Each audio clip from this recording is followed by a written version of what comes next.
Hey everyone. I hope you got through the salt portion of today's teaching and enjoyed it. Truth is, I was going to do salt and both light, but I found so many amazing things that I wanted to talk about with the covenant of salt that I decided not to send like a 7-page book to you about salt and light, but I wanted to do those together. So I thought this month I would do the video on the light of the world, the city on a hill. And so Jesus moves from talking about salt into you are the light of the world. A city on a hill cannot be hidden. Neither do you light a lamp and put it under a bowl. Instead, you put it on its stand and let the light shine for everyone to see. So these verses, when he talks about a city on a hill. What is a city on a hill?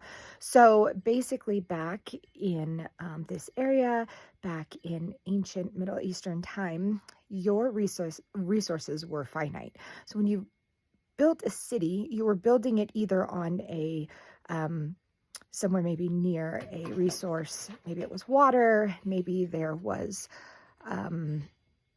salt nearby or something that you could mine. Maybe it was nearby a crossroads where there was a lot of trade that was going on from other different cities. So whatever the case may be, these cities were built in specific places. So when somebody would come in and conquer, you didn't have a lot of resources around. And so an area would be conquered and you wouldn't then build a new city next to where you conquered. You would just take over and build on top of the area that you conquered because you want to use the resources. And so these places are called tells. And as they get conquered over and over and built on top of, they become these cities on a hill. And so how a city was formed was that there would be a wall built all the way around the city to protect it, to fortify it against, because you had a lot of conquerors, a lot of rulers coming in trying to conquer the area and take over that land and build their own city.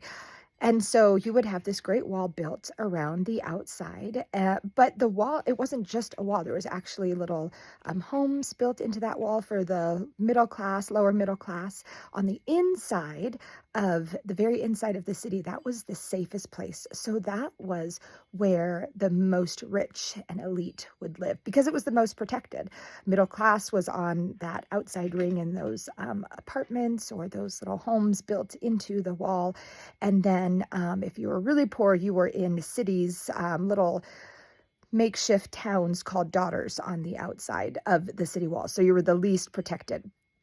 Now, when you got to the city gates, there could be a series of rooms, and some were used for protection against incoming forces, somebody that wanted to take over.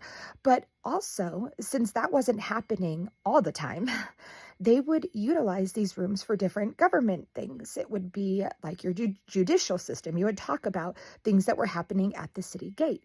The other thing that you would do at the city gate that is where your welfare system would be set up.